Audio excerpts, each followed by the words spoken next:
Up next on Usala Radio, presenting The Wall, a new show for parents and teenagers navigating through difficult topics. Ladies and gentlemen, please welcome your host, Edwin Desamore.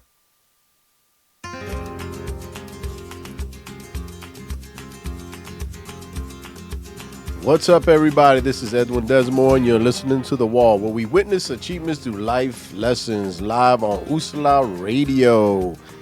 I'm in the studio today with my co-host, Janisette, Elijah, cameraman in the background, Chica Hawk, and the man that makes it happen, Dylan, in the studio.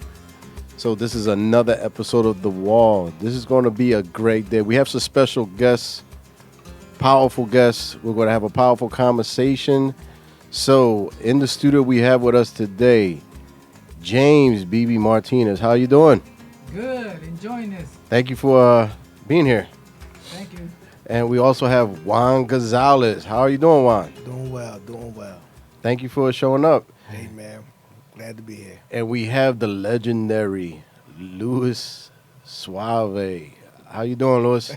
I'm good. I feel great being on this show for this topic. And I hope every parent out there tune in and listen, because this is the show that could potentially save your kid from ending up in prison. Yeah, That's right. yeah, most definitely, most definitely.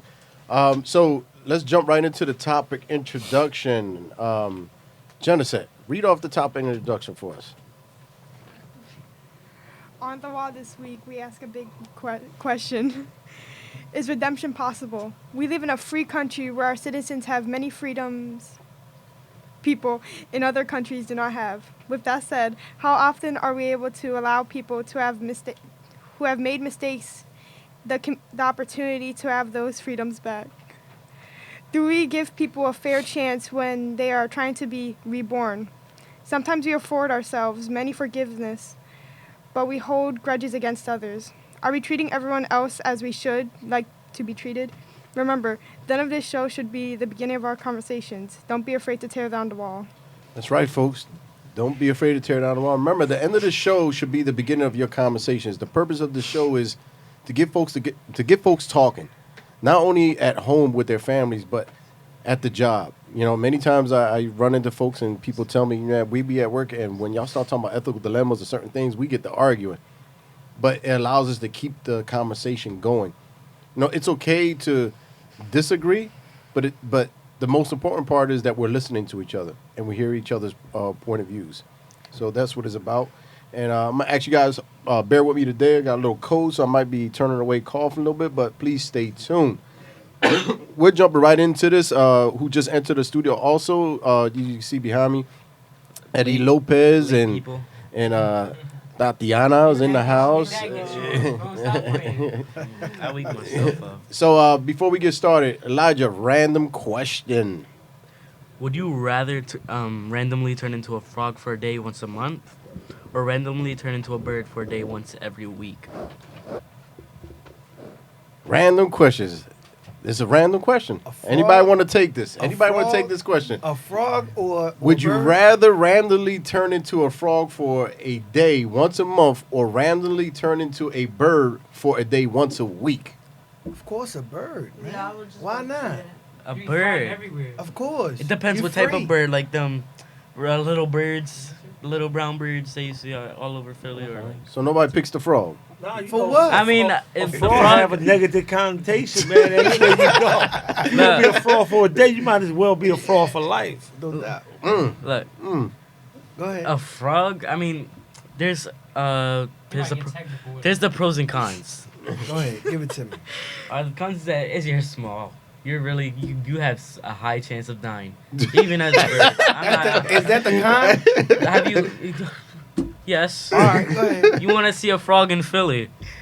There's gonna be some dumb people. What you gonna do as a frog in Philly? Where you gonna find the swamp? Where you gonna find the water? Where you gonna find all that? So everybody's on the same page with this You're one. only gonna find Lehigh Avenue. Let's see. I would like to be a bird, but my bird's gonna be a hawk. It travels a lot of places and the gas is cheaper. Not, The pros to a frog. The pros is that just by eating almost like anything, like insects or whatever, they get such good nutrients to stay alive. They get such great, stuff to sustain their body and all that. So it's No. really good for them. No. Uh-oh. Yeah. A bird eats the same thing. Huh? They eat worms, insects, That's and true, everything, Elijah. too. Bird eats the same thing. But it's different. You don't understand. So listen. I can't say, but So- it's different. So you got Elijah, when you equate a frog in our neighborhood and our society, that means you're a phony. That means you're a fraud. So, Right? so and I'm looking at it from dumb terms, right? Where So is I don't never want to be a frog. I'll be a bird. A frog is catching a bad rat. Can't is it a say that frog? right. He can't fly. He can't get away from the situation. All he doing is hopping. Even the fairy tales where they say kiss the frog and he turned into a prince, You but, gonna get a but war. damn, he was a frog, You gonna right? get a Just said it. It's a fairy tale. That's it. That's the It's fairy not tale. real. Wow. Me personally, I raised frogs while in prison, and then I forgot to feed one. He ate the other one. I'm scared of that. Oh my That is God. true. Wait, Wait, what? That is vicious. I raised frogs, yeah. How? That's what's happening. They said raised right in my neighborhood in D Block. Wait, say that A again? bunch of frogs. So we used to get them, and then, I ain't gonna say nothing else. We used to challenge them, race them, get them ice cream tickets. These poor frogs. You know what? We're going to dive into this conversation a little bit later on. We racing frogs on Frogs- D Block. I never heard of it. Frogs do come into Philly. Frogs, I'm being honest. frogs, I'm pretty sure do come in from the north or the northeast. Cause in our house. There's frogs that were coming out because it was raining hard, and so the water pushed up the you know what I mean, Okay. the level, and then frogs move. So They before you migrate go, a Edwin, let bit. me ask a lot. Do you know what a frog? What's the difference between a frog and a coquille? Yup. Do you know the difference? Wait. Well, you know what? Well, that's gonna be a next show. Yeah, that My has bad, to be. Yeah, people. yeah. Oh, okay. All right, going with that. Elijah, what's up next on the wall? All right. Weekly update. Civil War cabin discovered in Arkansas. About a week ago, a house was being demolished in Arkansas. As it was being taken apart, experts realized that there was a Civil War house structure underneath the new house elements, like the siding. The wood used to make the house was cut by hand and clearly comes from before the railroad was introduced in the U.S. Historians believe that the house was probably moved from its original location, which was the middle of a Civil War battle. Do you think finding this house is important? Should we try to protect it? Why or why not? I want to take this, Go ahead. being a nerd at social studies. All right. Uh-oh. We're America. We have our inventions, we have our discoveries, but we still get some backlash on some terrible things we did. But I'm saying that because we need something to at least keep our stuff going. And you know what I mean? We keep this Civil War house. Oh my gosh, that reminds us of the people that we sacrificed for the greater good. Stuff that we did that was good. And this is a great history model. Because let's say it goes 1,000 years later, we don't have this. How are they going to remember the Civil War? What do you ever think about that? Think of this as a fossil. This was a fossil back in the 1800s, 1700s, 1600s. All that. Just think of it as a fossil that... So, what do you think? You think it's worth preserving? Anybody here? Definitely. Yeah. Really? Mm-hmm. Okay, I'm pretty shocked that young people are jumping on this. Right? Go ahead. I I want to hear your point of view. I respect what Elijah said, but knowing the history that came with the Civil War and knowing who was in the front line and who was dying first, it's it don't benefit my people. You that's know, one point of view. because even though we in America and we would like to think of ourselves of America, that's not the way that other people see us.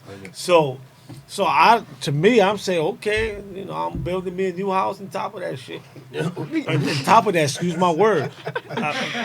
My bad. My bad, Usala. It doesn't have to be remembered as a good memory. So, It could also- but for the purpose of history, to teach the younger generations, yes, keep it. Make a museum out of it or open it up to the people. But I think that we all need to do a little bit of research Okay. when it comes to the Civil War and these wars where they put our people in the front line. Okay, go ahead, Because Jennifer. that story don't get told. That it was most of our people dying in the war. We have another young person ready to go at it. Right? Go ahead. We need history to make sure that we don't make another dumb mistake. Don't repeat. Wow. Yeah, we don't repeat what happened. Okay. That sounds good, but what I happens didn't when really pay attention in history class, so I can't really tell you a lie. Okay. Yeah, we have those. But it just so happens that we continue to repeat history now. So think about that one. Yeah. Yeah, no, it is pretty interesting because we got so many things that are visible to us, right? Right. Museums and everything. And Definitely. somehow we get caught up in repeating history sometimes without even knowing it. No doubt. We had racism back then. Remember the North and the South, they weren't freeing slaves and treating them bad. And then you still have that same mentality today where people get discriminated on because of their race. So, I mean, I understand the pros and cons of it. Of course, we would like to preserve what happened in history, but at the same time, we need to reflect on what's happening now in the present. Wow. Me personally, don't let go from the history because listen, we are examples right here. They try to hide us. We over 30 years in prison, and where we at? The history is being opened now, right now, today. So the history is gonna fall. We was lifers. We didn't have no word. Now we're freedom. Now the files is right here, us and unity. Now we can put our voice to say the history. You found it. Now you found our history right now. Wow, that's a interesting segue to explain, why we have the guests that we have. Thank you for even sharing that. That's a pretty powerful statement when you really think about it. The three guests that we do have, James, Lewis, and Juan, have all three have been sentenced to die in prison as kids. They were either 15, 16, or 17. They were children who were pretty much, I like to say, prison is the cemetery for the living. And pretty much they were buried alive. What I mean by that, they were sent away to live in a cell, all three of them. And basically, that was history trying to be buried, right? These guys were, you are not. So I understand where you're coming from with that statement. To be buried. We was buried. Yeah, they were buried, and it's kind of like, it's pretty shocking because when you really think about it, it's like you came back from the dead with a voice now, you know what I mean? And you're alive and you're breathing. So we're going to get more into that topic, but thank you for even breaking that down and actually putting that together. What was, this little weekly update was about, because when you really think about it, do we preserve or do we try to ignore that you guys are home now that you have a voice? Right. Now that you have a voice, because your voice was kind of like silenced at that time. So, but let me say something real quick, right? What she said, we got to preserve history, right? And what I meant, we got to research history is that a lot of children's being incarcerated in the United States of America has a direct connection to slavery in the Civil War. How they were using children's in the front line and incarcerating children. What's that documentary called?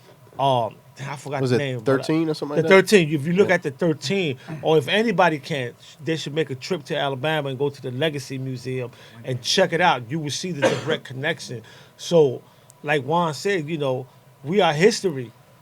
we just been given a second chance to retell our history and leave another legacy.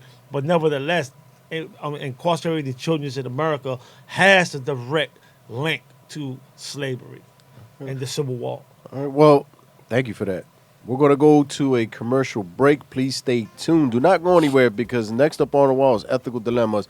I think it's really going to go down again, because we went off on a frog and a bird. And if we're going to go, it usually don't set off like that, but stay tuned. All right, this is Edwin Desmond. You listen to The Wall only on Usla Radio. Stay tuned.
Don't wait.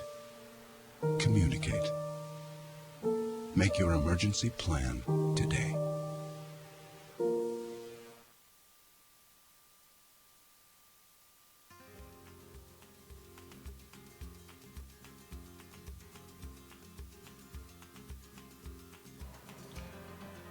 Welcome back, everybody. This is Edward Desboy. You listen to The Wall, where we witness achievements through life lessons, only on Usla Radio. What's next up on the wall, Eddie? Talk to us. All right. So you find a wallet containing $500. No one sees you pick it up. There's a name inside the wallet, but you don't know the owner. In fact, you're not even sure if the address is close to your house. Again, you look around and realize that nobody saw you. No one needs to know that you found the wallet. What would you do? That's so easy. Is it? Is it? Are we being honest now? Go ahead and answer. I want what you got to say. If that's so easy. No. So to be honest with you, if it was me and no one saw me, I'd probably just put because it happened to me. That happened to me. I lost my wallet and they took all my money, but they left my wallet. It don't mean you gotta do it to somebody else. Yeah, but it's $500 that you don't got, and it's like if I'm like hurting or something like that. Yeah, but you taking it away from another person who probably worked really hard for that. Somebody who probably spent their whole week, their whole month, their whole year for that. You gotta really think on it. Yeah. Let me just say this. I understand that. There's a scam that's going on that maybe you don't know. That about. people been doing it and they give them extra money for What they do is they put the wallet down. They got $100 in it. You pick it up. They got you on camera. They tell the people, look, we lost the wallet. They come back. How much you lose? $900. The dude turns it back in. Now, the dude that turned it back in, this is a true story. The dude that turned it back in was a legal immigrant working with papers. They not only made him go ahead, they found the truck that he was working in because he was working for this company. They told him he had to leave the country for $100 for keeping a wallet. Wow. So, there's always consequences to what you do. Me personally, now, I'll find the owner of the wallet. Wow. I've lost my wallet in the past one time, and I was kind of frustrated because I worked hard.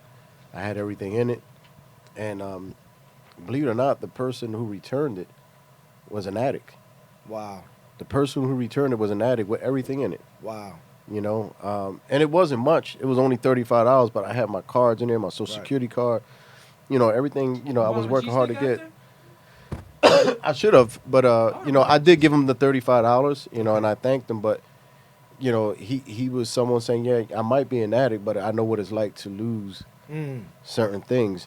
So he kind of like dispelled the myth of a lot of times when you're an addict, it doesn't matter. Right. But he still has something deep down inside of him to speak on that. And, I've come across those situations where I saw people, say, hey, let me send this back or let me keep it. But it's kind of like Elijah was just saying also, like, what if someone was ready to pay their rent or mortgage with that and we decide, because let's be real about it. You probably would have bought yourself a pair of sneakers. Yeah. What if Yeah. Go ahead. But you know what, man? That it's about just being honest and who you are with yourself. Because where I work at, we serve like 500 people a day. And I find things every day. Money, chains, watches, cell phones. And believe it or not, the temptation is like, if I keep this, who gonna know? Right. But then again, I ask myself, is I'm staying in integrity with who I am and who I want to be. It's not mine. And when you turn it in, you feel much better. You get blessings. No doubt. You always get blessings for doing good, man. So if I find a wallet, I probably look at the 500. If they're all hundreds and count them, like, oh man, and just give it back, man. Because I've done it before. Right. I've done it before. It wasn't 500, but I think it was Thursday. I was down City Hall, going under the terminal. Yeah. And the lady just dropped $20, and everybody's looking. And I called her back. I said, "Excuse me, you dropped this money." And then she looked at me like, so I ain't even want to touch it because I don't even want to be caught on camera. Because I work in Center City. Right. I told her, yo, you drop your money. And one of the guys just looked at her. I'm like, heck you want me to do? Like, I think that's the best thing to do. Just turn it in because you get blessings, man. Like, you get blessings. Because if you keep it, You're going to feel guilty. no, you keep it and go cop a pair of sneaks, and guess what? You might be walking down the street, get hit by a car. I'm serious. Yeah. Yo, I believe in that kind of stuff. Or You know, somebody so robs you. it's about being in integrity, man. If you say you this person, then you got to live by that standard, man, at all Yeah. time, Yeah. whether they watching you or not. Yeah. I like what he said. By standards, I learned it when I was a kid. My father used to tell me, when it's not yours, give it back. It happened when I was a kid. He had his wallet. He had like $100 bills. I'm like, I never saw that before. And then I hold it, and I was like, I don't know nobody's name, and I hold it, and then I made some mistakes, and I sell my room, and then I gave it back, and I went to the morning, stayed there under my front door, and then the guy came over here. I lost my wallet. That's my wallet. I said, what's your name? He said his name. He said, it's yours. And then he came back. I was blessed when Michael Jordan started selling. He bought me some brand new Jordans. That's the horse history about me. My incarceration, every time I find something, 'cause I remember karma. If you don't give it back, it comes back to you. I still miss them Jordans. So even back then, before you fell and got in trouble, you were able to do something. You were able to think about something to make that choice. All right? No, most definitely. Because a lot of times when people hear of a juvenile life or something like that, they always like, they must have just been real bad. Never looking at them as ever being good kids. A good friend of mine, Xavier Bay. By the way, happy birthday, Xavier. He has this. Please, I can. Yeah, I can. Him and Jody Kent Levy. Big props to you guys for fighting to get these gentlemen out. But Xavier said no child is bad. No child is born bad. Right. And it's about what you're raised with. Your morals. But anybody else here will keep the wallet? Anybody? Dante, hold on. You've been quiet all day. Dorothy? Sorry. I'm very tired. You're good. Honestly, I see it as if it's not yours, if you didn't work for it, I'm not gonna sit here and I'm not gonna take what I didn't work for. It's more of, it's not even really about the the person whose wallet it is. It's more about me and my well-being and me knowing that I did the right thing. That's right. No, probably. All right. Well, anybody on social media? Check it out. No. All right. Well, excuse me. Wait. Before we get started. That's a weird ringtone there. Doesn't that sound like it's from like the Twilight Zone or It something? sounded like like it was bringing him into something special. No, all right, so I'm not gonna get technical. We all had that moment where it was like, ooh, $20 on the ground, pick it up, take it, buy something.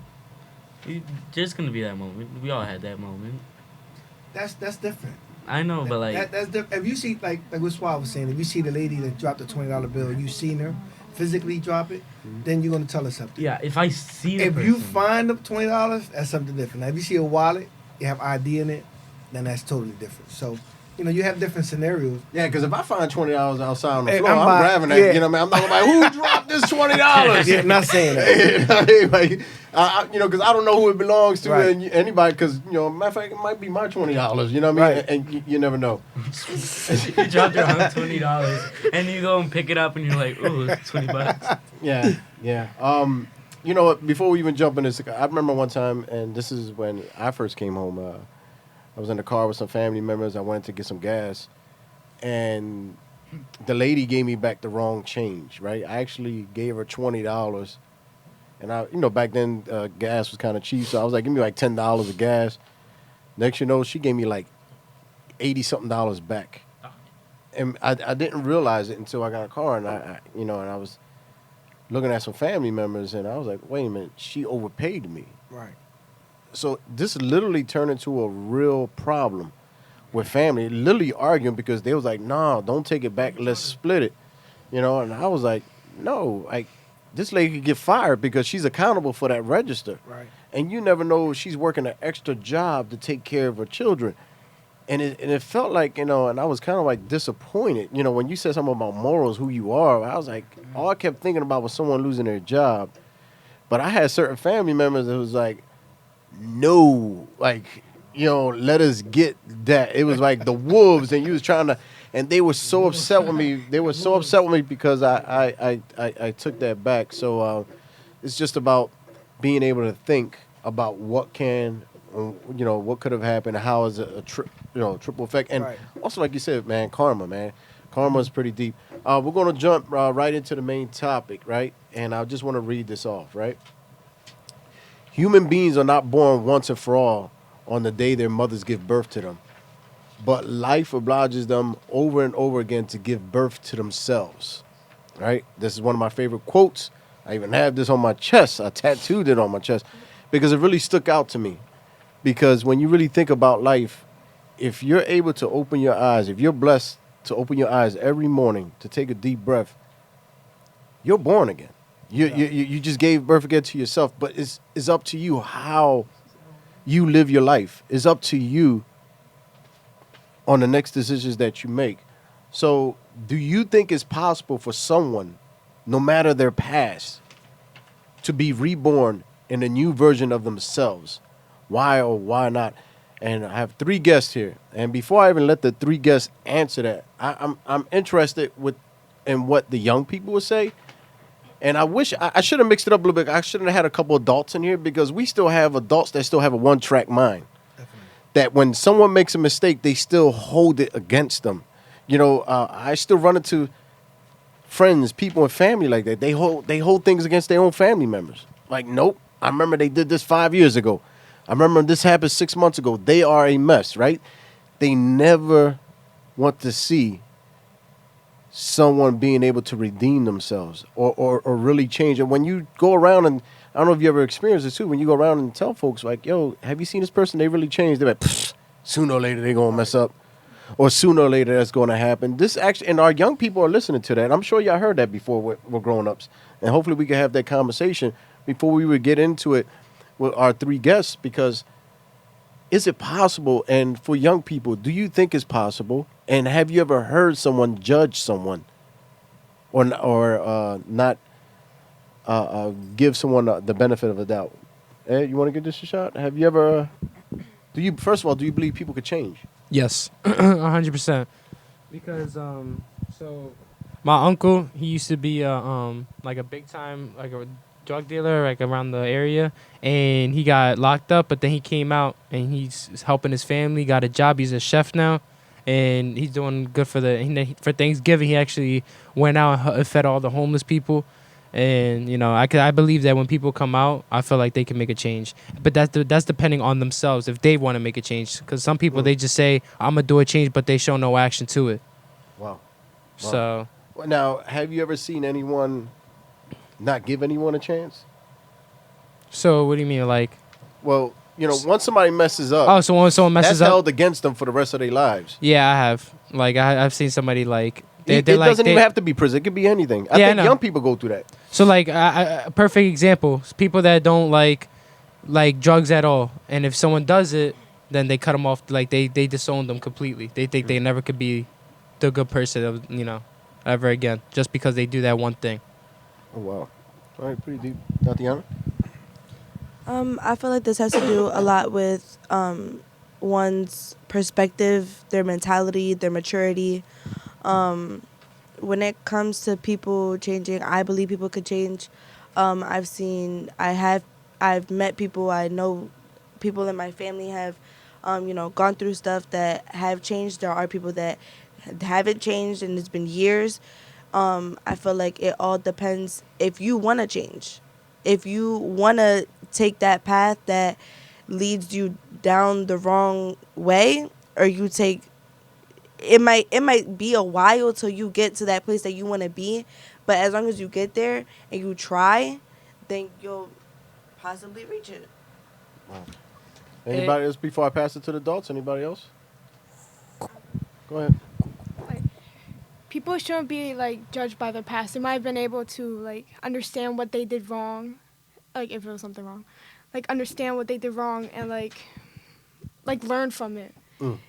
And if they change and people don't believe that, and they just hold it on them, you might not be able to see how they've actually grown. Yeah. And question for you, for you 3, This is like a serious question. I want you guys to be honest. Do you guys feel like when you guys came out, do you guys feel like you guys see a different perspective of what happened, of what you did? Like, if that makes sense, if I'm trying to. So, like, do you guys see that you guys going to do good now from what you came out of? I mean, my name's Father. I served 31 and a half years and 85 days and 22 hours exactly. I got it down to the science. 22 hours of what? Exactly. Exactly. But let me say this, right, that we are worth more than the worst mistake we ever done. That's Brian Stevenson said that, right? When you're young, you don't understand the consequences of certain things that you do or engage in. So we all make mistakes. Can't nobody out there tell me that they never made a mistake in life. The only difference is that our mistake, I'm talking about me now, my mistake cost somebody else their life. And I had to pay the consequences. And I live with that every day. Every day.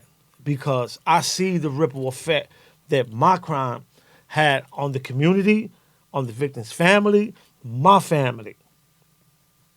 So when I came home, I didn't come home with the mentality that the community owe me anything. They don't owe me nothing. Right. If anything, I owe the community gratitudes because they gave me a second chance to come back and do work in the community. My first job was down front in Lehigh, right down the block, working in a resource center. And to me, that was an honor. I wasn't getting paid much, but that was an honor because it was right in the heart of my community.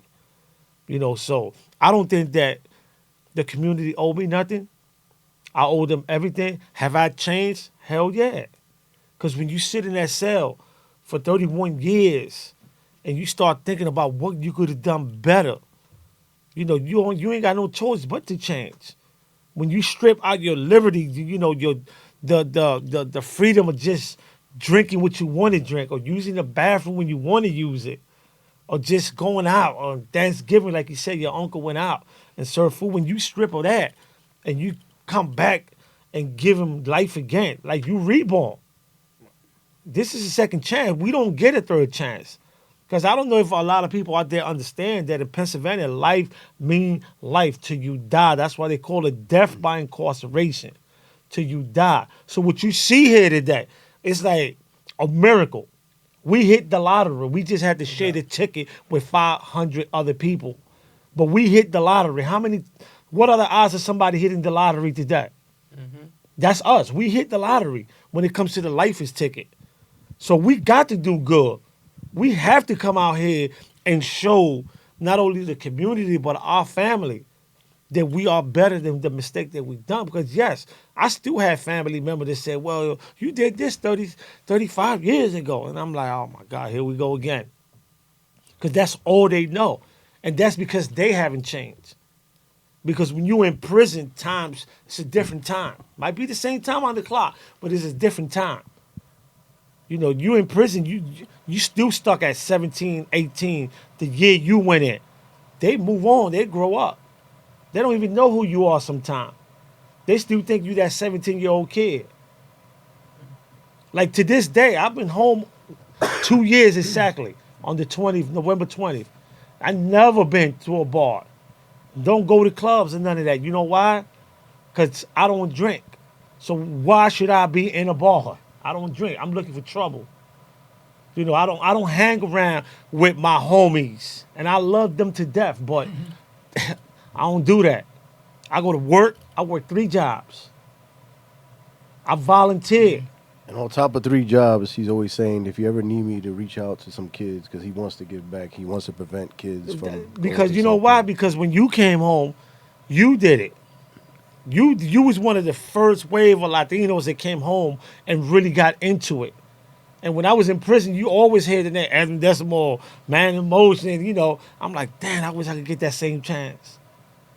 And now that I'm home, why not? Why not? We got good people out here doing good work. No doubt. I guess the question that you're asking is that we have to start that from the beginning. People can be reborn. I think my reborn started when I got in prison, when I became, when I got that life sentence, and it started from there, and I had to make that change.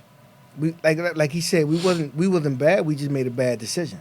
We made bad and poor choices, and once we did that, then we had to recognize what we did, and then work from there. Like my sentencing hearing lasted over 4 months to get resentenced to the sentence I have now, and the reason why I did that was because I wanted to see my victim's family, and told them that I was very remorseful of what I did. When you got out? When I got out this time, and I couldn't. Her mother, father had passed away, and the only one that was living was the daughter, but the daughter was incarcerated, so I didn't get a chance to let them know.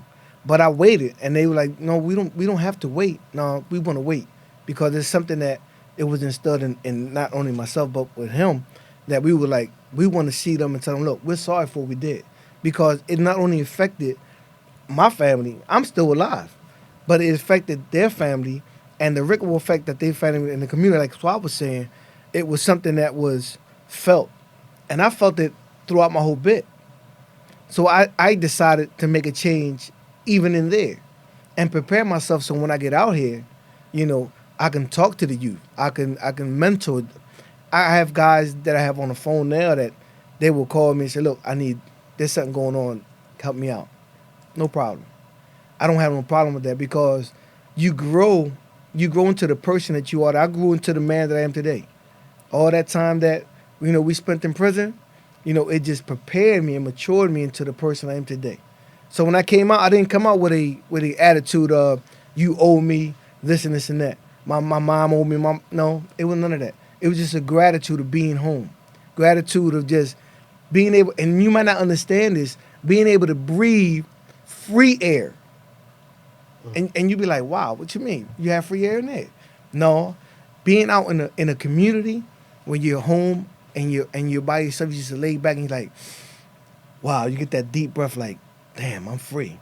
So when was the day you guys got out with that? I got out April 9th of this year. And you? My man just got out Monday. So he got out Monday. He did 30 and a half. I did 30. I did 31. And so he did 31. 85 days.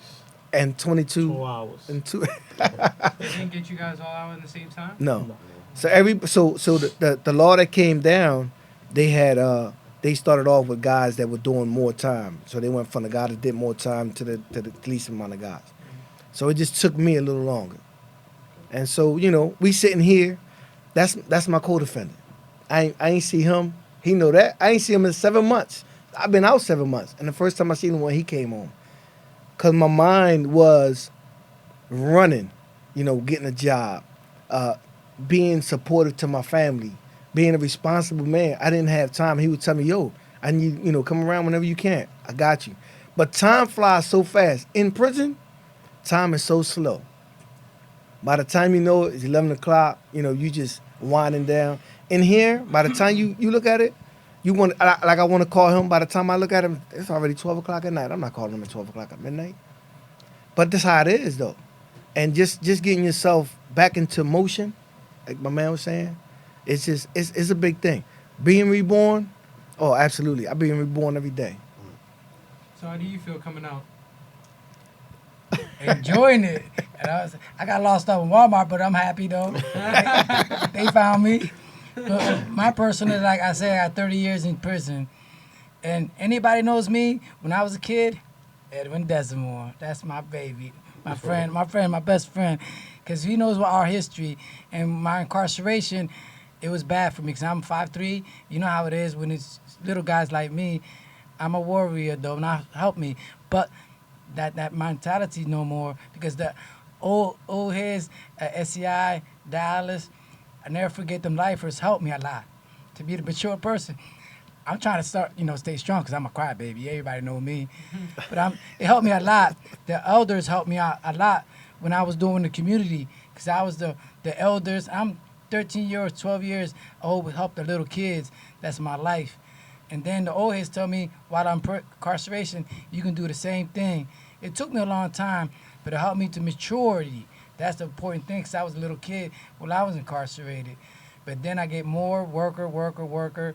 And then Edwin Desmond blessed me to be part of MIVIC. That was my life. Changed my life deeply, deeply. Even I went to a lot of bad situations health-wise. He never turned my back. Juan Gonzalez never turned their back on me and helped me educate myself while incarceration. Because we lifers, we never lost in our education. We found a way to get us. And now we share it to the community. I'm blessed. I got home Monday. And who was by my side?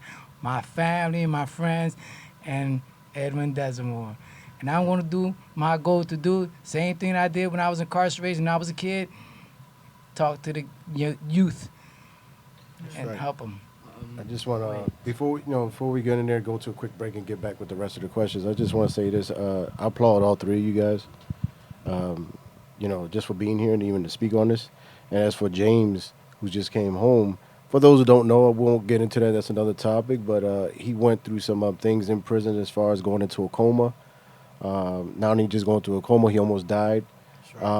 His mind wasn't right. So to see how much perseverance, like I'm so impressed with him because not only did he fight to James Martinez, not that he fight to stay alive, but for his freedom to make it home again, but to gain his sanity. So to see him here still even struggling with his words, to find his grasp, because you see it's all working in there, and he's getting better. He's getting better is physically and get his therapy and everything. But while he was in there, he wasn't getting the treatment that he needed. So him coming back, before he went into a coma in prison, we used to talk all the time on the phone, and I would have him get on the phone with some young folks. And when he got sick and fell into a coma and came out of it, and he was even worse than anything, like almost like a 7-year-old kid, his mind. And it was difficult for me to talk to him because then I felt like I lost my friend that I was fighting to get home, my brother, that I was like, man, like am I going to have him back out? My brother, is he going to be home? Is he going to be right? And to see him still fighting and still saying, I'm going to be right, and you see his mind still working. We're going to go to a quick commercial break. We're going to answer some of the gentlemen going to answer some of the questions for some of the young people. And I hope you guys are really in tune and listening to this, man, because they all came up with their questions, and hopefully you guys get to respond from these guys. So stay tuned. This is Edwin Desmore. You listen to The Wall, where we witness achievements through life lessons, only on Wooslah Radio.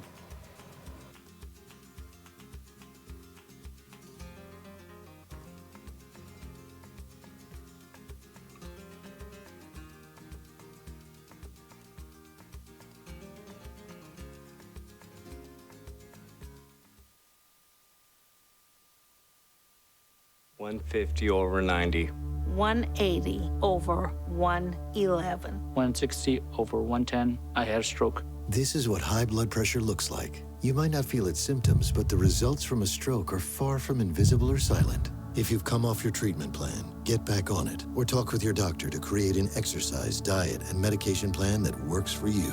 Go to loweryourhbp.org. If I would have followed a treatment plan, I would not be in this situation. Our hearts are made stronger by how we treat others. Put her there.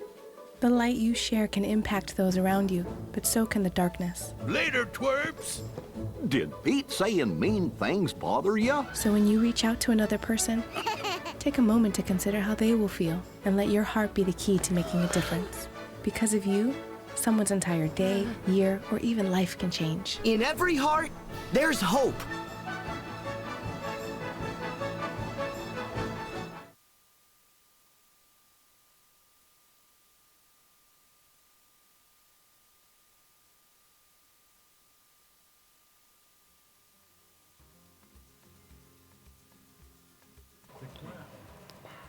Welcome back, everybody. This is Edwin Desmore. We're listening to The Wall, where we witness achievements through life lessons. We're back. Elijah, what's next? All right. First, we're going to be asking some questions for a bit. It's going to be very interesting. But real quick, I wanted to say something about BB. When my dad told me about BB, he told me these stories, some wild stories. This is no offense to BB, but he made BB sound like some big buff dude who got into these problems and stuff and all this, and all this. And I was like, oh my gosh, this guy spent 31 years in jail. I'm about to see this dude for real. He's probably big, tough, all this. I walk in here. I'm so confused which one who's BB. Because I'm looking over here. And then this guy walks up to me. And he's like, hey. I'm like, well, hold up. Sure than me. I'm so confused. And I was like, I really was confused who was who. And then I was like, oh my gosh. And then meeting BB, his personality is so much different than what my dad has told me. BB is nice. He has no problems with nobody. Oh my gosh. When we took him to Wawa's this morning, he was so surprised and happy. This man stuffed his hoagie with so many toppings. Like he said, yeah, get that. And then it was amazing. I'm surprised he hadn't he got a real spicy hoagie, and I'm surprised nothing affected him. But in general, he was happy. When I brought him to the other side of the wall, it was hilarious because I see he would walk by and he would go wowzy. It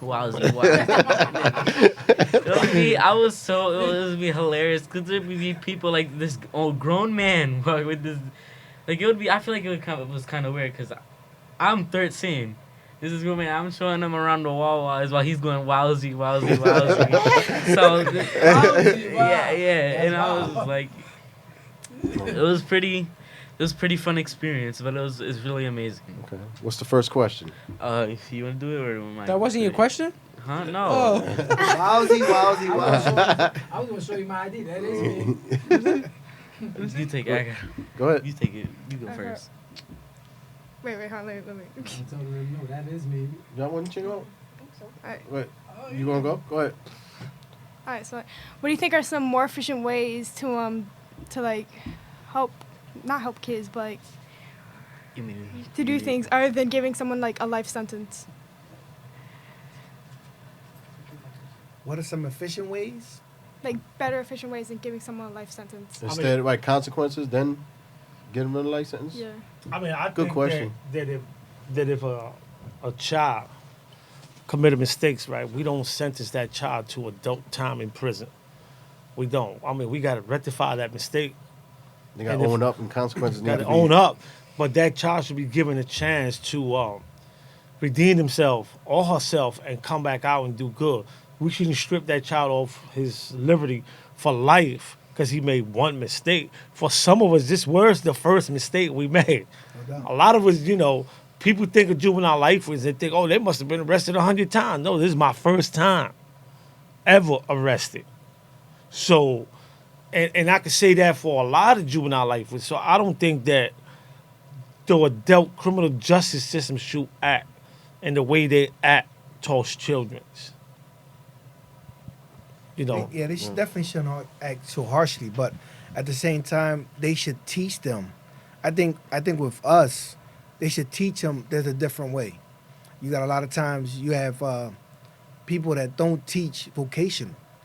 And they think that the streets is the only way they're gonna make money. When in reality, you teach them a vocation.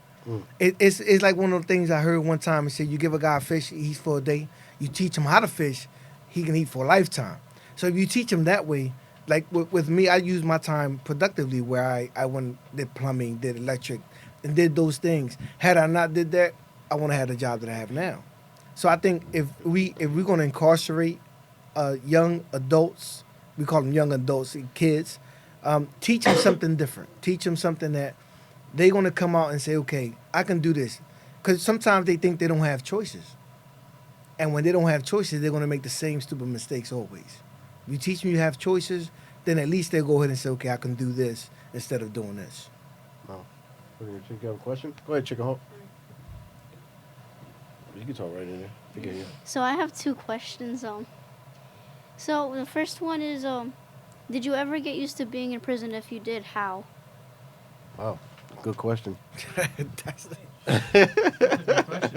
Very good. You gonna answer that? You want me to answer that? Say it again.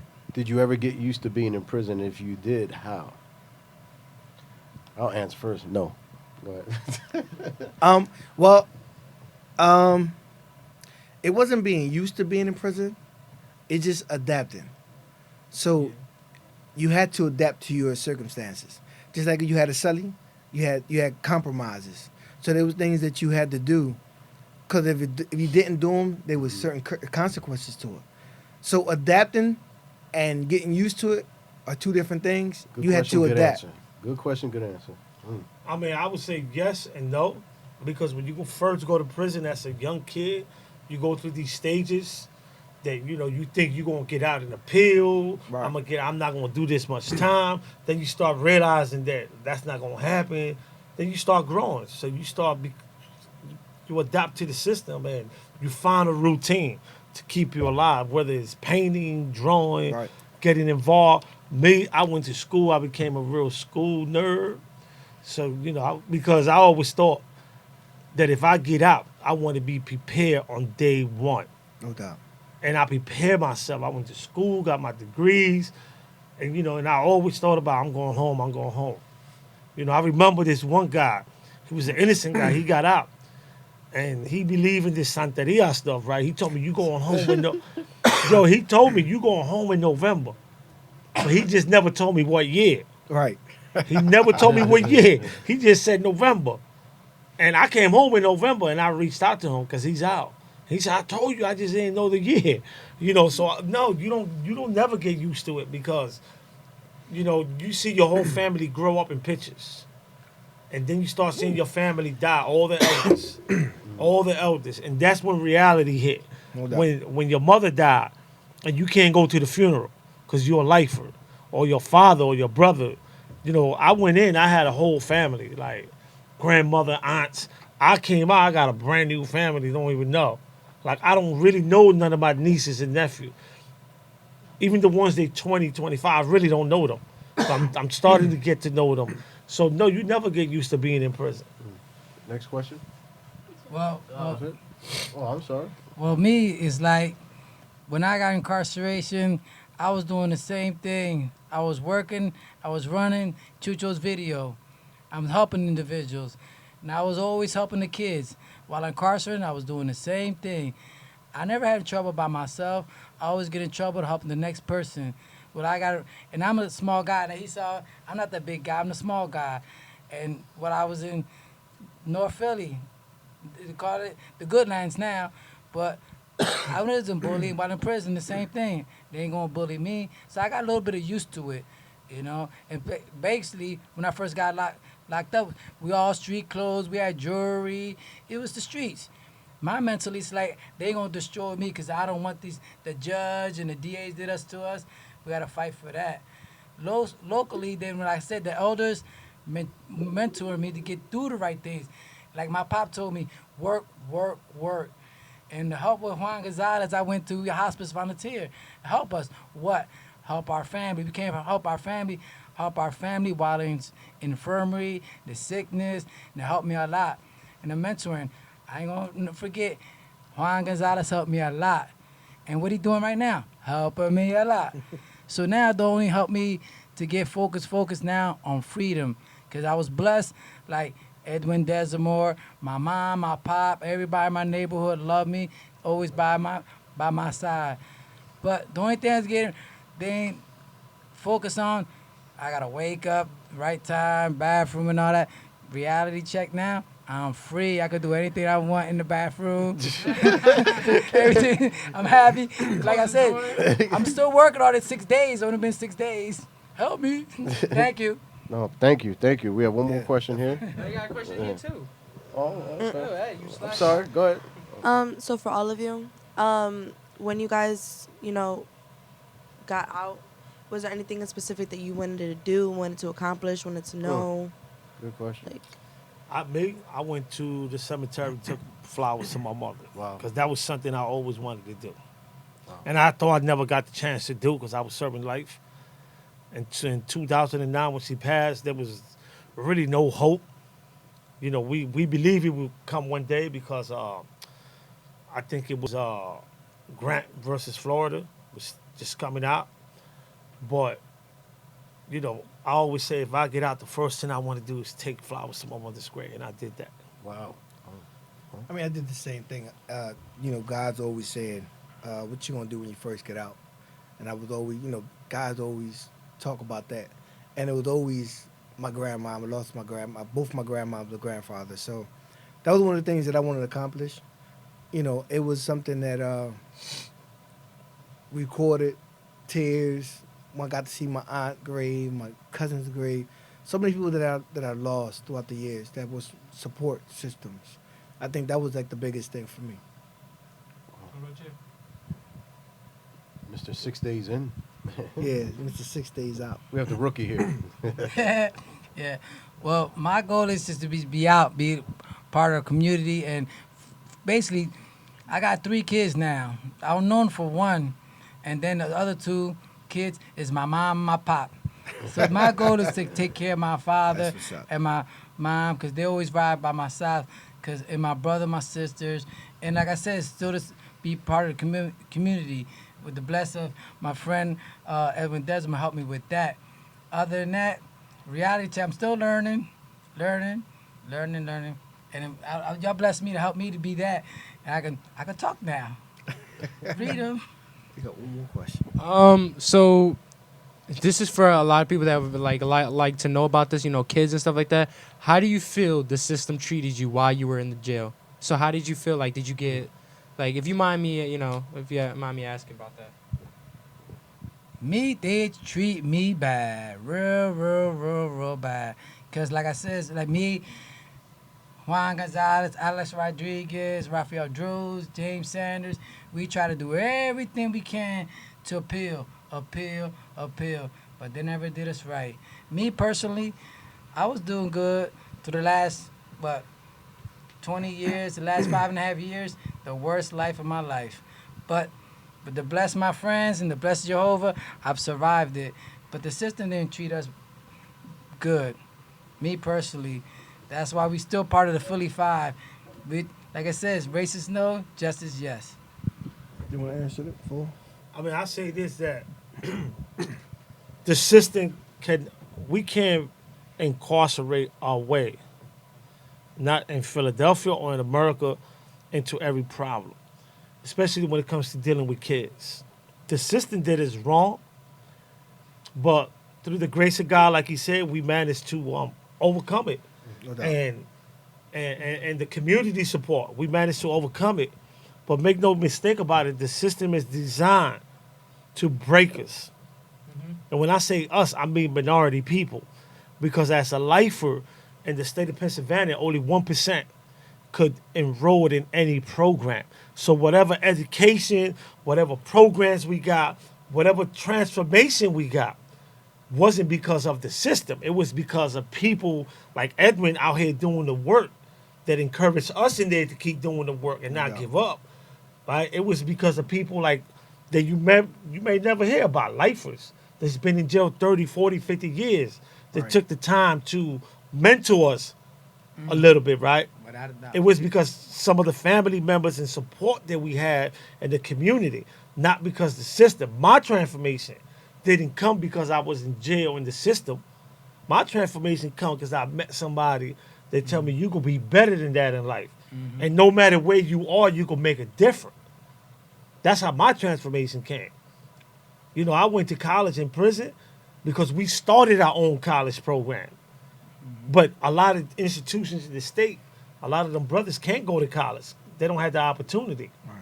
You know, so I give much love and respect to anyone that made that decision in prison to transform their life and come back out here and continue doing that work that they was doing in prison. Because that's all we doing. We just got a little more freedom. We could just get paid for some of the work that we do. But nevertheless, man, the system did us bad. The criminal justice system do children's bad all over the United States. You believe it's all corrupt? I wouldn't say it's all corrupt, but I believe that it's not in alignment with the Constitution and how they're supposed to treat kids. You know, you don't put a kid. You know, just imagine if you got a baby that's acting up and that baby spilled milk. Is you gonna lock that baby in the crib for the rest of his life? The United States Supreme Court already ruled that the mind of a child do not develop until the age of 25. You had juveniles being sentenced, charged as adults at 11 years old, 12, 13. Yeah. When I think about my boys here, like they were put in that position to be facing life in prison at 11 years old. You know, when you sit back, you say, wow, that's crazy. But this is one of the reasons we're doing the show, because a lot of people don't know that. Matter of fact, Pennsylvania had one of the highest in juvenile life in the world, not just the United States, the largest. in the world. Yep. So, yo, listen, let me say something. I was just in Alabama with the youngest juvenile lifer ever incarcerated. Her name is Catherine Jones, the first female juvenile lifer incarcerated at the age of 12. I mean, can you imagine that, bro? Being 12 and got to go through the roundhouse. Then you got to go through what's now known as Phoenix. And that process as a kid, I was 17. And I still couldn't understand what was coming. So just imagine a 10, 12-year-old kid being put in that situation. I mean, yes, like I said before, I mean, we make a mistake, it got to be rectified. But you don't lock a kid up for 30, 40, 50 years because he made a mistake. That's wrong. now, before we get there, because we did run out of time, we're sponging time. We're going to have to do a part 2 about Yeah, this. we're going to have You mind coming back? yeah. Not only do I want to do a part 2 on this, no, most definitely, we're going to bring that up. But I just want to jump on something real quick, because there's so much to talk about and mention, and I just want to put this out there, also, that I know this might be for another show that I would like to have some of the guys come back on, but there was a lot of slack. I want to knock down the misconception. You know, everybody like celebrating. You know, we're happy to see these brothers home, right? But we're not forgetting what took place. So, you know, when we have people talk about, well, you know, the victims, believe it or not, you know, and I know these gentlemen personally, this is something that, you know, you could get paroled from prison, but we're not paroled from what happened. Right. We die with that on our conscience. We die with that on our mind. No one is forgetting about that. And this is just me saying this. That you speaking for me too, bro. Yo, that's not just you, man. Absolutely. And I just want to say this also is that, you know, I feel as though when these brothers come home and want to contribute, it's actually honoring and trying to find a way to redeem, not just for themselves to say, okay, let's not let someone die in vain. How many more can we save in the streets so they don't have to go through death or through prison? They don't have to face death or experience death or prison. So it's kind of like, you know, like a lot of times we have this mentality here, eye for an eye. You know, like I don't care if he was 12, 13, 15. Right. They're going to prison. They're going to die in there, right? When Lewis spoke about your mind is not fully developed, you know, science is actually telling us different what's going on. But what I want to get at is that don't ever think that folks are just forgetting about what happened. That is something that is real. That is something that they're trying to deal with. And myself personally, you know, through therapy and everything else, that this stuff is real. So don't ever think that we're just like, yeah, we made it, or anyone thinking that they got away with something. That's not the case. That's not what it is. You know, at the end of the day, you know, when you curse at somebody, when you argue with somebody, you can always come back and apologize. Right. But when someone loses their life, what folks have to live with is like, man, I can never go back and apologize to this person. Yeah. So it's kind of like us living life now to the point where how can we contribute? How can we make sure this tragedy never happens again? But not just looking at just the mistake that happened, right? Let's look at the bigger picture of the mistake. What led to that, right? Because when I see kids out here, when I see a lot of stuff out here that's not right. What I mean by that, like, our children are being let down in all types of ways through the system, education, everything, right? So when I see a kid with a gun and he pulls that trigger, not only is that kid responsible, society's responsible. When we live in a society that's glamorizing violence. We live in a society that is not, you know, putting up the classes that we need with trades and and we're not having fathers really involved. Because a lot of times people think there's deadbeat dads, but there's a lot of systems in place that are keeping fathers away from their children. So, I mean, I could go on and on about this, but everyone is guilty a lot of times when this stuff happens. So it's about what do we do now as a society to make sure this never happens again to anyone at all. But you know what? Let me say something, man. And what a lot of people don't understand is that sometimes from the communities we come from, we are already traumatized by the time we hit 10, 12, 13, 14 because of some of the stuff that take place in our household, in our community. And we never get treated for that trauma. Ever. We just go on through life like that's normal. And we go into adulthood like it's normal. Yeah. You know, and I was telling you yesterday that I think it's very important for anybody coming home from prison to really consider counseling, you know, therapy. That'll make you weak, man. Right. That's right. Because if you don't, what's going to happen is the trauma that you suffer as a child, the trauma of being incarcerated, the trauma of getting re-released back into the community that we probably don't know nothing about. Because 30 years is a lot of years. Things change. Everybody grow. You know, it took me a while, man, to really catch the bus and understand the system. And it wasn't until I got into a situation, a personal situation with my ex-wife that I realized, damn, I need some therapy. But at the same time, I learned that I was a changed person. Because there was a time in life that if you would have messed with my freedom, you would have been in trouble. And I took that experience as a learning experience, right? So, yes, anybody that come home from prison, we all need a little bit of counseling, whether it's calling Edwin or talking one-on-one with somebody. Right. We have to do it, man. We got to address that. It's not easy coming home after 30 years and just want to be part of the community. Is that the same message you would have for, because we have a lot of people listening, right? For those family members, for guys who just did 5 years, 6 years? Yes. Because, yes. you know, people understand, being locked in a cage is no joke. None. Being locked in a cell is no joke. That's traumatizing, right? So is that the same message advice you would give for folks that are just come home? Whether you did 2 months, 3 months, a month, right? The worst thing other than losing a parent, right, is coming home from prison and adapting to this new life. Scientists will tell you that.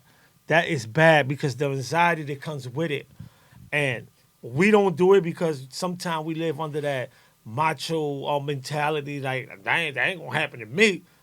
It's not going to tell you when it's going to happen. It's just going to creep up on you, and then you're going to be like, oh, right? So a lot of people don't understand that what you're seeing here is a fraternity of brothers, man, that only us can understand. People can sit there and say, I understand where you come from. No, you don't. But if I tell Edwin, man, I still suffered from not being able to mourn my mother's death. My mother died, and I never even cried a tear in prison. I never even cried a tear. And it's been 10 years now, right? And now is when I've been able to cry. Nobody could understand that, but he could, they could, because they've been in the same situation I was in. And this is what I tell people, man, like, you have to speak about it. You have to seek out help. And I'm talking about anybody that's not normal being 30 years, 35 years in a cage and then just open the door and fly. You think that bird gonna fly? As bad as I want to be a bird, you think I'm gonna leave the only cage I know, and I'm gonna close with that like we started. You think I'm gonna leave that cage that I know on my own, as bad as I want it? Because I don't know nothing else. Lewis, what's the name of your show? What's the name of your radio show? A Justice Conversation.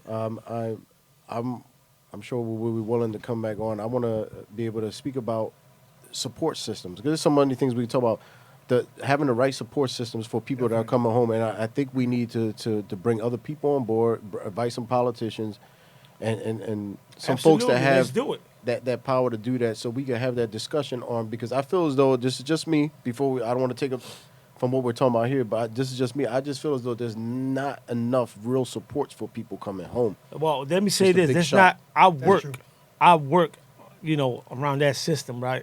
There's not enough support for Latinos, Hispanics, around that support in the Hispanic community. And I think that the Hispanic community should at least be involved in the type of treatment that's out here for guys coming home from prison if we trying to reduce the recidivism rate in our community. And make no mistake, right now we in the one district that house more Latinos than anywhere else, which is the 19133 and the 187 district. They got the highest rate of incarcerations of Latinos. And- So, you know, it's up to us to address that. Any last questions before we start wrapping up? Well, I just want to. I got a question. Go ahead, Elijah. This is not even serious, but I just want to know, because I'm like, this is kind of interesting for me. How was it in prison? How was the inmates organized? You could call them inmates, prisoners, whatever you want to call them. But how were they organized? What did they do for fun? How did it work in there? Basketball. Like, did you guys have? You have structured activities. So when we first went up to SCI Dallas, it was a lot about activities. Because that actually took my mind off of spending the rest of my life in prison. So getting into varsity sports. We played varsity volleyball, varsity softball. It was always about playing sports. And then we also had intramural sports too, where we played for teams. Boxing, absolutely. So those little things there sent our minds in different directions. We didn't actually think about our appeals being denied or the time that we would have to spend, because we were young. But as time went on, we started to realize, okay, this is a much more serious deal than we thought about. Because everybody thinks, like Swab was saying, everybody think that a life sentence, you do 25 years and you out. No, a life sentence is you gonna do life until you pass away. And there were plenty, like he was saying, we did a lot of hospice. There were a lot of gentlemen, good gentlemen, that died in prison, and died in actually in our hands. And that actually works stuff in your brain. He was talking about the street. I think right now the youth is desensitized on what's going on because you see it every time in videos, in songs. They talk about the woman being this and this and that, and they accept that. And I think a lot of responsibility comes to the parents and letting the kid listen to that type of music, or talking to a kid in a way that you talk to an adult, and they learn these things as being okay. Learn behaviors. So now when it comes to being into a situation, they're going to act the same way an adult might act, not knowing that their brain is not fully capable of understanding the consequences. We didn't understand the consequences. Well, even if you did hear the music, at least have a conversation with your child Absolutely. about the song. You know what I mean? Because kids are going to go behind your back and listen to something, right? Absolutely. So it's kind of like saying, okay, well, let's discuss it. So a lot of times your own kid could be like, why are you listening to that? I said, Right. well, I want to know what you're listening to, and I want to know what the lyrics are about. So instead of me casting judgment or anything, Right. instead of me, I'm just going to say, let's talk about it. And I'm going to give you my view on it and Right. why I feel the way I feel, because I always say this before in the studio here that, we got studio gangsters, right? Right. You got a dude that killed 10 people on a song. But then you got a young person that don't know no better go kill somebody. He's doing time. The other one's getting paid. We need to look at wait a minute. Let's think about it. Just before we get into this, I just want to read this out. Let me say real quick, right? That goes to what I always said. We have a lot of young people having babies. So mothers are being friends instead of mothers. And fathers are just being friends, right? Yeah. I always tell people, stop being your child's friend and be their parents. Because it's a different. But when you got a 14-year-old with 2 kids already, it's kind of hard to do. Right. But we need to practice that. Back in the days, our mothers was our mothers, not our friends. Yeah. That means that if they called you from school, your mom went down there and grabbed you by the ear in front of everybody, and you got dealt with. Now it's like, don't say nothing to my But it's like that child. tradition is being lost. It is like lost. it's being lost in translation somewhere down the line where we're like, where are we dropping the ball? So it's about us as a people talking about, being a culture again, a community, and what are our morals? What do we expect? Well, I got a challenge for you, bro. Maybe you should bring back Man in Motion, right? And because that kind of group is needed, maybe you should consider bringing it back, to address some of these Latino issues out here.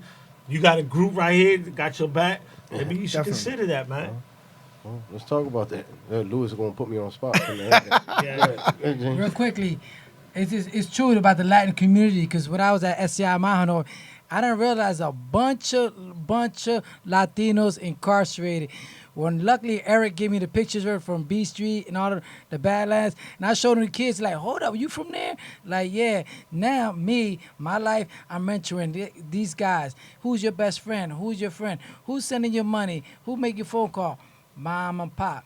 So where your friends at? Say, look. Not only that, Edwin, it's this, right? And this is a serious note for anybody that's listening, man. Like, y'all don't know how many Latinos are incarcerated serving life. Y'all don't know how many Latinos are juvenile lifers. What you see here is we just the first wave of Latinos that had the most time in, right? We just have one Latino commuted. He's 80 years old. He served 45 years in prison. He's in a halfway house now. That's the first Hispanic commuted ever in the state of Pennsylvania in 54 years. Yep. Well, there's also a study that shows that Latino youth get more time than any other race. They took all these cases, and it could be for the pettiest cases. Right.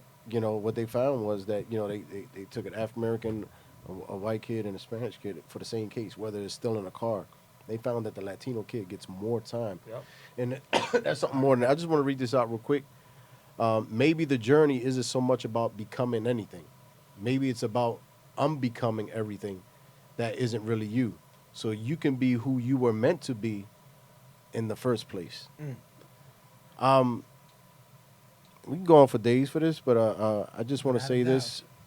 Before we tune out, I just want to thank you, brothers. To me, holding it together. I got a poker face, very emotional at this time to see all of you here together, and especially for those who really don't know, trying to figure it out. Juan and James are my co-defendants, and I hate to say that word, co-defendants. I was the youngest out the case. I went in with these guys. I remember when the jury came down with their verdict. They found me guilty of third degree, but to my left, all the way down the line, it started first degree murder. It's been an interesting journey, man, and that was over 30 years ago. But I just want to say that I'm glad you guys are home. I'm glad Lewis is home, and I believe, and I'm also at this point where I can't wait to see how you guys change the world and what you guys are doing, because in 2 years, Lewis has impacted so many people. Juan, you're here. There's a lot of things you do that people don't get to see, how you impact folks. So it's just about hope. It's about redemption. So within one word or two words, can you guys, before we sign off, a message for folks that are struggling? Because, we got people out here never been to prison, and they're giving up already on life, right? But here you guys are in there for life, but you said, I'm not giving up, period, on anything. And you guys are here, and it's kind of like, when I look at James, he's experienced death in so many ways, as far as going to prison and then his medical condition, and still fighting to be who he is. So, Lewis, if you want to. Well, I just want to say thank you for having us on the show. Definitely. And my message is, man, anybody that's trying to give up or want to give up, tune into his show and look at these young faces, man. That's us right here. That's us, man. And I love your show because it reminds me of me. And I hope and I wish that when I was coming up, I had this opportunity to be in a constructed environment, right? And I wasn't. So y'all had the chance. If anybody's giving up and you feel like you can't make it, look at the faces, man. All we got is everybody, and I'm going to make an assumption, I might be wrong, everybody here is under the age of 17. No. Over? You just turned 18. Okay, 18. We got one. We got one. But other than that, man, and I say that because when we went in, none of y'all was born. None of y'all. I was born. Okay. And thought, but now that we's out, guess what you're doing, man? Guess what you're doing? You might not realize it, bro. You inspiring thousands of people that tune in to see y'all, man. That's an inspiration. I ain't had that. All my inspiration was drug dealers. You know, so to see y'all sending this positive message, man, big up, man. Big up. And I hope anybody out there in the majors hear it and pick them up. I mean, to me, two words that come to mind: hope, because you always want to have some type of hope. Don't ever lose your hope. And choices. We always have some choices. Even though you think you don't have none, there's always choices to be made. As long as you're breathing. As long as you're breathing. Hope and choices. Thank you.